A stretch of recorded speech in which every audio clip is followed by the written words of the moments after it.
Hello and welcome to this chapter introduction video for the AP US Government Curriculum for chapters 1 and 2 in your textbook. These videos are meant to help you as you're taking notes out of your AP Gov textbook to make sure that you know if you're feeling a little uncertain about what should I be taking from this, what should I be pulling out. I go through every chapter or set of chapters and then I help you pull out 3 key ideas. Maybe that's going to be vocabulary or concepts. 2 things that might be similar or that you might be expected to compare and contrast on the AP test. And lastly, I give you 1 chapter mantra. That is something that you can be repeating to yourself over and over and over as you read your textbook. Now, the textbook that I use is right here. It's the AP US Government and Politics textbook by Waples and Abernathy. If you use a different one, that is okay, because this video is meant to help you understand those sections of the course that are smaller than the units. We call them the chapters, and most textbooks end up breaking them up about the same, even if the numbers are a little bit different. So we're going to be kicking off the textbook with chapters 1 and 2, which are all about, in our textbook, democracy and the Constitution. That is the origins of the country and how the origins of our country led to our first lasting system of government, the Constitution. Now, when we sometimes think about these historically, we have the tendency to just, well, it worked out the way that it did. But in a government class and on the AP Gov test, a key theme is that nothing was for sure back in the days of 1776 and the 1780s afterwards, because there was a lot of tension, there were a lot of debates, there were a lot of arguments. Today we think of America as being represented by, of course, the bald eagle, but Benjamin Franklin thought perhaps we should be represented by, as you see on your screen there, the turkey. It was a time of debate, and we're going to give you some of those key ideas you can be looking for so you can understand that debate and make sure you're prepared for the AP test. Diving right in with 3 key concepts you're going to want to make sure you pick up.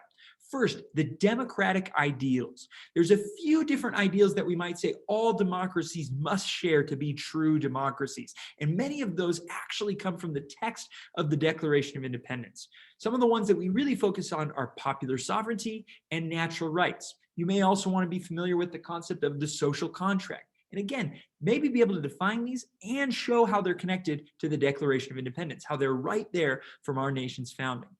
Next, you're going to want to be able to identify compromises that helped make the Constitution what it is. How did the debates at the Constitutional Convention and at the ratifying conventions afterwards determine how the Constitution would act and be interpreted?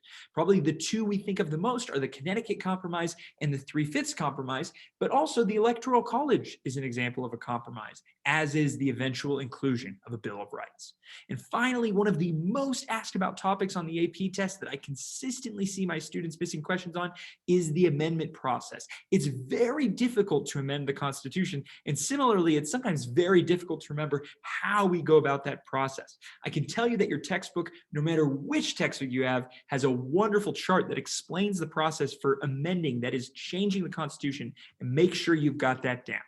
Next, 2 things, similar concepts you need to compare and contrast. And this, of course, is going to be our 2 first cracks at government, the Articles of Confederation and the Constitution.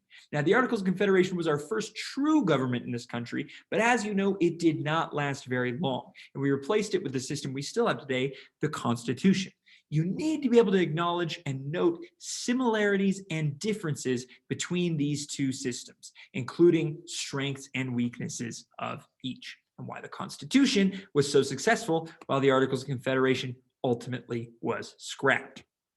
And finally, 1 chapter mantra you can be thinking about over and over and over, and that is that America was founded upon a debate between liberty and order. Think about those instances in American history you remember about learning about it from the time you were a kid, whether that's the Boston Tea Party or those first shots at Lexington and Concord, or even the Boston Massacre. What's common in all of these instances is that really we see that the colonists were torn. Yes, they had a system of order in the British Empire. They were safe, they were protected, but they were being asked too frequently to give up quintessential freedoms, whether those were economic economic freedoms, whether they were political freedoms or whether they were even religious freedoms. And the colonists felt like it was their duty to pursue a better balance between liberty and order. It's interesting then that when the Constitutional Convention rolls around, the pendulum has swung the other way, hasn't it? With Shays' Rebellion, you'll study that in this chapter, you'll find that the Constitutional Convention delegates, many of them believe, well, now we have too much liberty and we're lacking in order. And this debate, this striving to find a balance between liberty and order, is something that your textbook definitely talks about. You're going to want to pick up why that debate matters. So here they are again, 3 key concepts. Define those democratic ideals, describe compromises in the Constitution, and explain the process for amending the Constitution. For those 2 similar concepts, make sure you can compare our first 2 government systems, the Articles of Confederation and the Constitution. And finally, that chapter mantra, America was founded upon a debate between liberty and order. I hope this video is helpful for you. Best of luck throughout the year, and I'll see you next time.